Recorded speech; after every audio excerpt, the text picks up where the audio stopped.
Hey, what's going on, guys? My name is Dr. Boyce Watkins. Welcome to drboycetv.com, the home for intelligent Black people. I was sitting here today thinking about America and where America is right now. America is under fire. Our democracy is under threat from both the left and the right. It's mostly the extremist elements that are causing all the chaos that's existing right now. And I read this story this morning about a real estate broker who named Jenna Ryan. Jenna Ryan is from Frisco, Texas, and she took pictures of herself standing on the walls of the Capitol or standing next to a window. You can see this picture on the screen.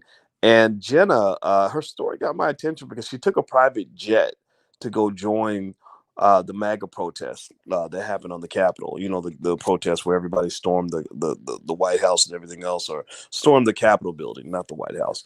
And she said this was the best day of my life.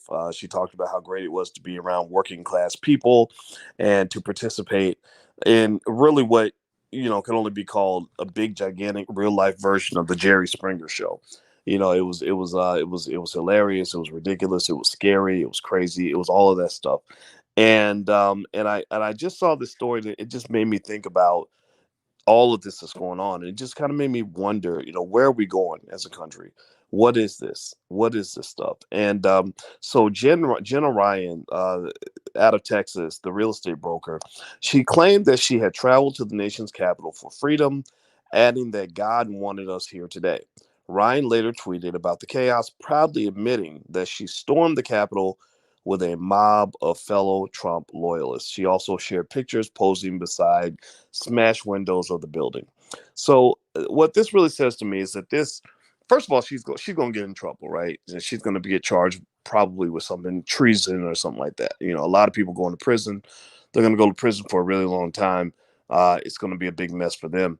But it also says to me that there are people who see that chaos in Washington almost like a hillbilly version of Woodstock. Like 20 years from now, they'll be saying, were you there the day we stormed the Capitol? And it's interesting to observe because it's sort of having lots of fallout now. You're seeing that the real leaders of this country, the technology platforms, the real president of the United States might be Mark Zuckerberg, or the guy Jack Dorsey who runs Twitter, or the people who run Google. Those are the people who really run this country, because now they're starting to crack down. The first thing they did was they shut off President Trump's Twitter, which I don't care about Trump himself. Who cares? But it's really a bad precedent. It says that they now have the power of the media. They're doing what China is doing in their country, where they shut down free press. They shut down dissenting points of view. I don't care if you think that you're right. Everybody who shuts down dissent thinks that they're right. Everybody who squashes the opposition feels that they have the right to do that. Everybody who decides that somebody else doesn't have the right to talk always feels that they have the righteous obligation to do this. They whether they're acting on behalf of what God told them to do, like this crazy lady Jenna. And Jenna says God told her to go and rush the Capitol building. Or in the case of liberals, they're operating based on this idea, this liberal elitist idea that they know what the truth is, that they know what's right, what's wrong. When they talk about all this stuff with I don't know whether they're talking about something like the vaccine. Like, that's one example, right? There are many people who think the vaccine's fine, and then there are people who think that the vaccine is a problem. Both sides have a point. Both sides have a right to to share information, but they've decided that one group does not have the right to share information and the other group does. And I agree. Facebook is a private company. So private businesses, some would say they have the right to do whatever they want to do. That's true. So if that's the case, then maybe private businesses have the right to tell Black people you can't come in. Should a private business have that right? Should a private business have the right to tell gay people you can't eat here? Should private businesses have the right to decide who's going to frequent their establishment. I mean, if that's the precedent we're going to start, then fine. I mean, I don't have a problem with that. I actually voted libertarian in the election. I believe people have the right to do whatever the hell they want to do. Just don't try to stop me. Just don't, if you try to stop me, we're going to fight. We're going to fight it out. We're going to debate it out, whatever. But I do believe people should have liberty. I believe people should have freedom of expression. If your ideas are different from mine, I don't get threatened by that. I don't care if you disagree with me, because that just means we're gonna have to agree to disagree. And the thing about, and my friend Constance Carter also made a good point about Trump, that he has the power to incite riots. I agree, and that's why Trump is not presidential. Trump should not be in the White House. I think, and again, who cares what my opinion is? My opinion doesn't matter. I think what matters more is your opinion, because that's what you have to live with. But what I will say, kind of to add to that point, not to even debate with my good friend Constance, because Constance Carter, if y'all don't know her, she's a bad, bad black woman, so smart, and I just have so much admiration for you, Constance. But I will also say that all of our leaders have the power to incite riots, and many of our leaders have done that. You, I want to ask you a question. What's the difference between what you saw happening at the Capitol and what you saw happening this summer? This past week, you saw a bunch of hillbillies with Trump supporters climbing over the Capitol walls, busting through that building, making things real, but busting windows, throwing objects at cops, stuff like that.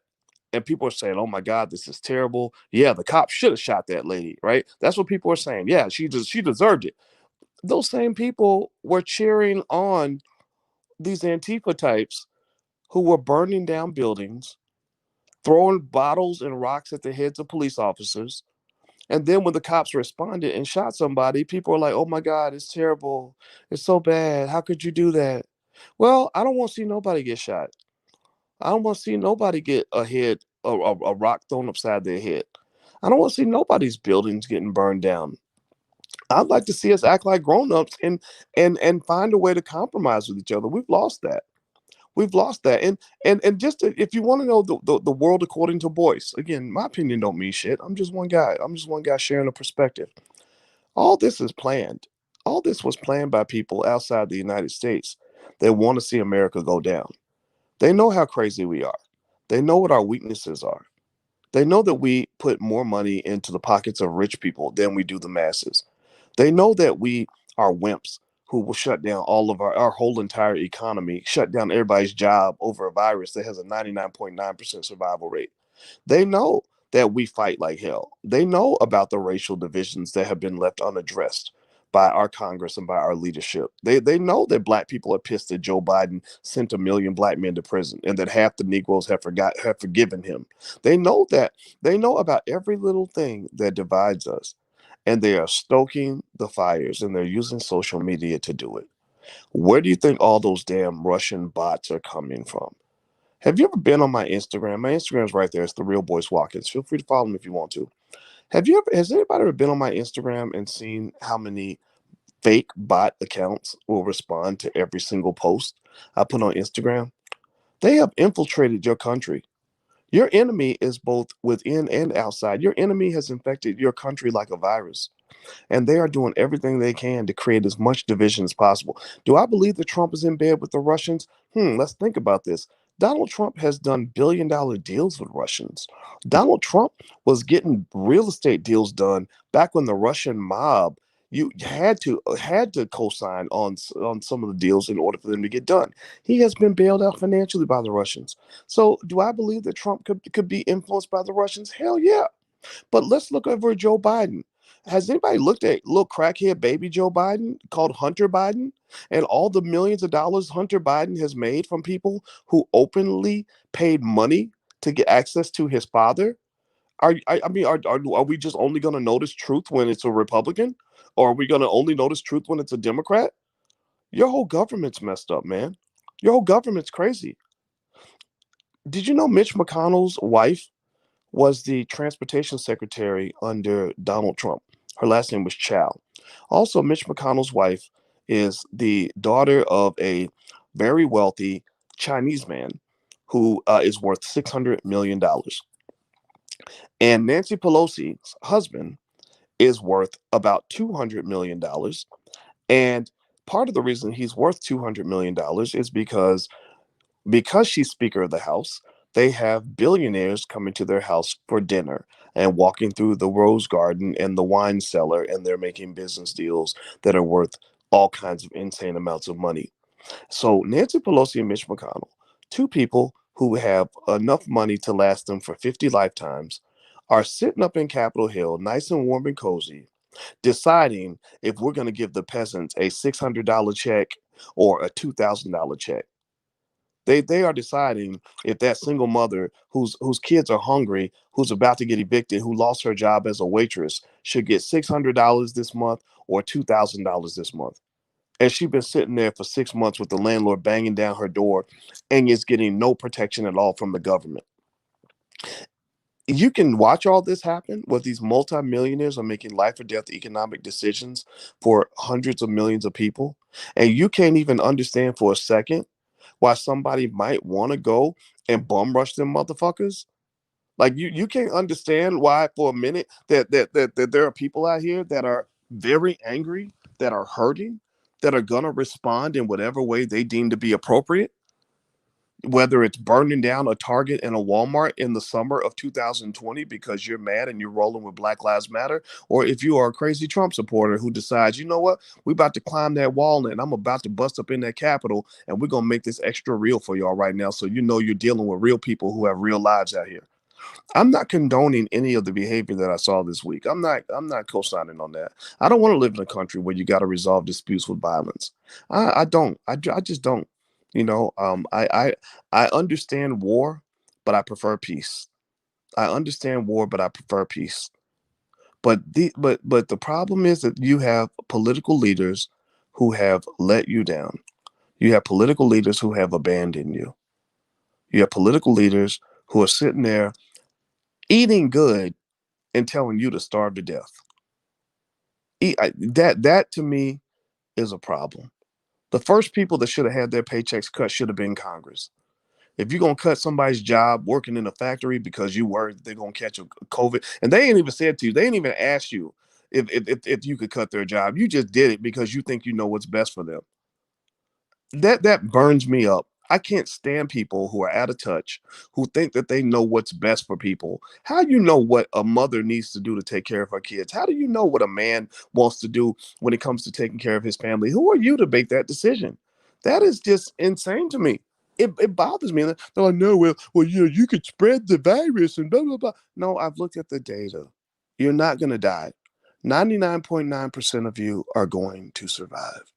99.9% of you, after this is over, are still going to have to pay the rent. 99.9% of you are still going to have to feed your kids. 99.9% of you are still going to have to find a way to make a living after this is over with. This virus is definitely real, but it is not the goddamn bubonic plague. The Black Plague killed half of Europe. That's what a pandemic. That's what a real heavy pandemic looks like. That's when you got to shut everything down, hide your wife, hide your kids, shut it all down now because everybody's going to die. That's what plagues look like. This was politics. This was plague politics. This was Nancy Pelosi saying back 6 months ago, you know what? If we starve people half to death and we kill their jobs and make them desperate, then they will have nobody to trust but the government. All they'll have is us. All they'll have is us, and we will get to come through and become the savior that solved the problem that we helped to create. It's the oldest game in the book, oldest trick in the book.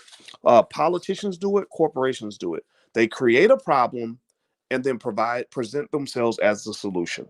They're the grocery store that will sell you donuts in the front of the store and diabetes medication in the back of the store.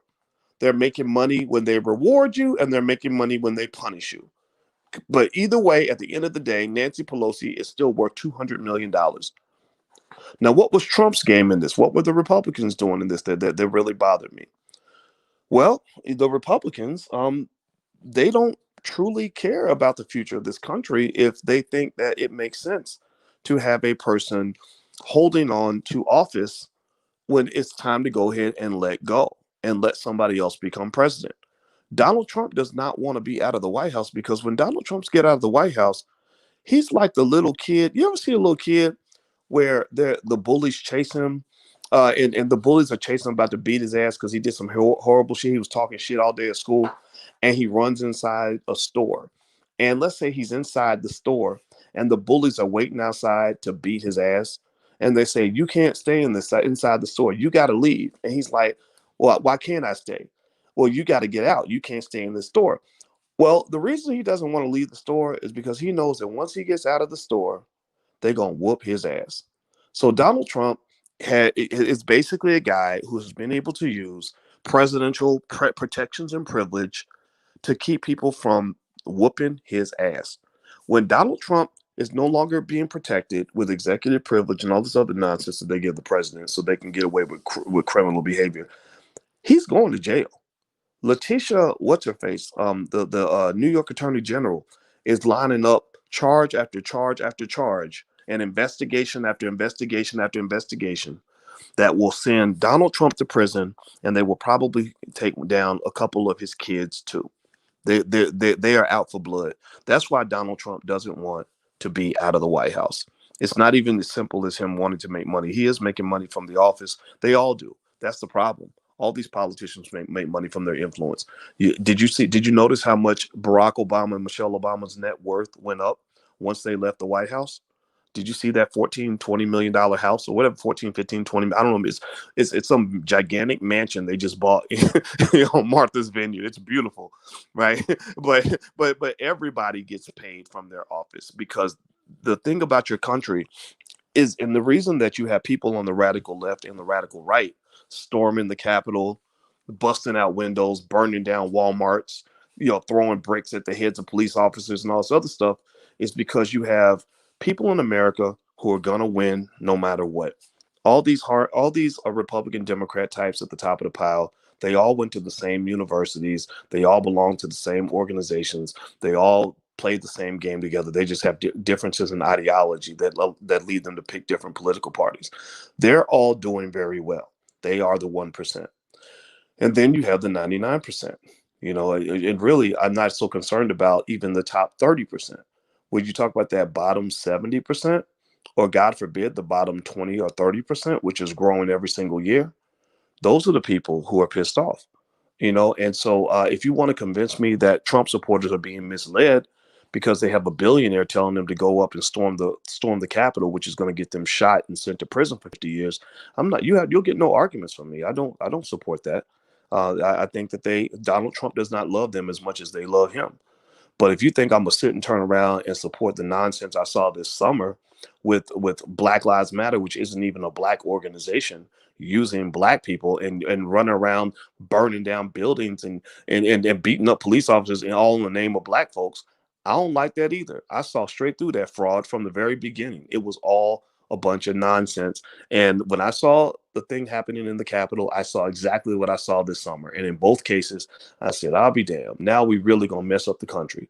And the ramifications will eventually come to you. Just yesterday, Vicky Dillard got banned, or not banned completely, but suspended on YouTube for allegedly inciting a riot because she was doing a video about the lady who got shot at the Capitol and telling her truth.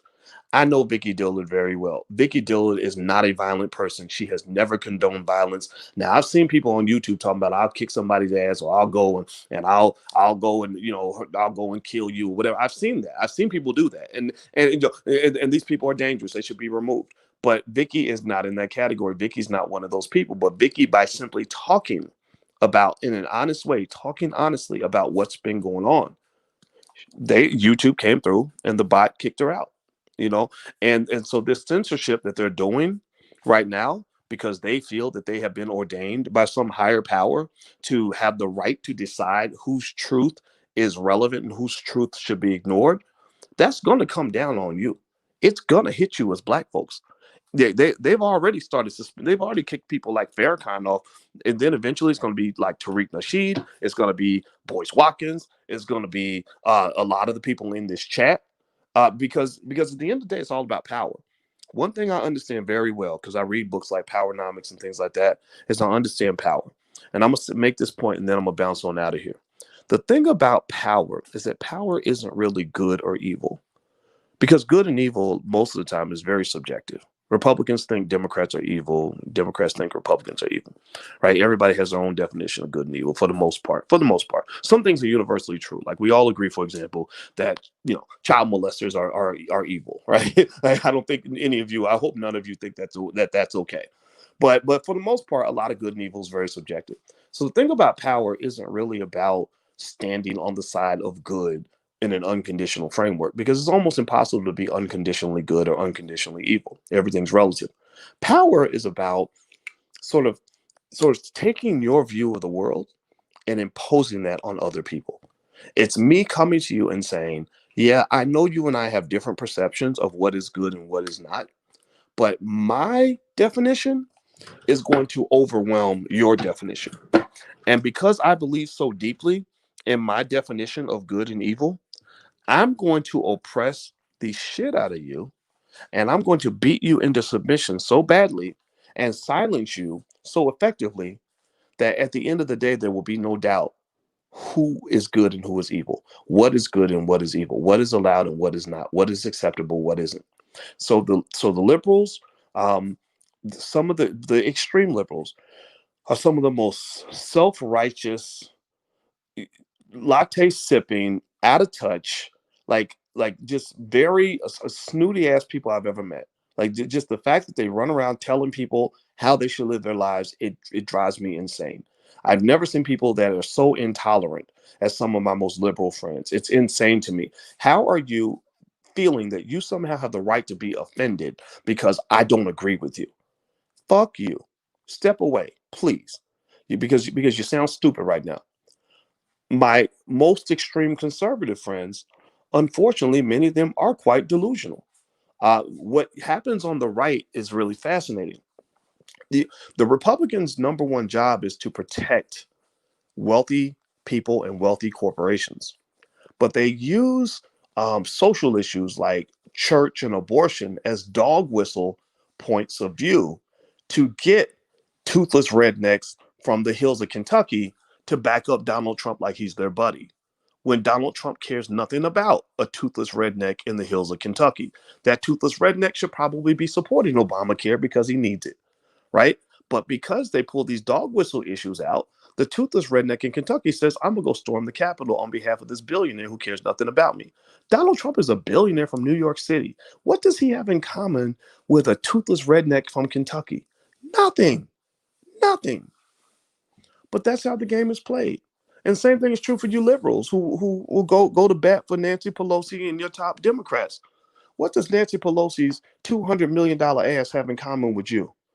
These people won't even say the word reparations. Joe Biden's built his whole career sending black men to prison, and you expect me to line up like a good little soldier and support Joe Biden? I'm not going to support a son of a bitch who wanted to see me dead, an asshole who spent his whole life trying to send people like me to prison to be raped and beaten and tortured until we are dead. I'm not that dumb. I'm not that dumb. And also, as a person who understands economics on a very deep level, I can tell you this is all about the money. These people work for the money. They do not work for the people. They work for the money. So I just need y'all to at least, if I'm gonna leave you with something constructive, because I know I'm a little pissed off this morning. I don't mean to present so much negative energy. I'm gonna change my tune later on today. Sean King is actually coming on drboystv.com later on today about I think three o'clock Eastern. So if you want to join us, feel free. I'd love to ask Sean some questions and get his point of view. I don't agree with Sean on a lot of things, but I like him. I respect anybody that's serious about what they do. I just want you to at least get on board and do what they're doing. Take care of your money because they're taking care of their money. They're taking care of their family. You take care of your money. You take care of your family. While all this is going down, I bet you to you guys, by the way, Bitcoin is now $41,000. You could have bought it for six. Invest for your family. Do things that are going to take care of you. Come up with your own truth and defend that truth. Don't just buy into somebody else's truth just because you are in the same political party. Because what I'm seeing is a country that is on its way down. I see a country that is going to tear itself apart. I see a country where half of the nation truly believes the other half of the nation is either ignorant or completely racist beyond redemption, or it's just filled with terrible people, or whatever. And that's, you're just not going to win. You can't win. America is not going to win. Whoever came up with the plan, I do believe China's connected to this. China's very smart. They're very strategic. They're more organized than you are. China moves in as one big gigantic footprint. They don't have all this division in China. The way they squash dissent, they kind of do what a lot of your liberals and Republicans are doing right now, which is squashing dissent. But whoever it is that's trying to destroy America, they have succeeded. Your country is on its way down. It's going to crash and burn. Why? Well, because everybody thinks they're right. Everybody feels that they have the right to finger wag. Everybody's a hypocrite. All the people that are condemning the protests in DC were the same people cheering on the nonsense this summer. I didn't cheer, and I'm just telling you that that's why you're going to lose, because everybody's a hypocrite and everybody thinks they're right. So that's my 2 cents. I'm done. I'm not going to talk about this anymore because I'd rather talk about things that matter. So talk to you guys later. Have a good day. Thanks for listening. Peace.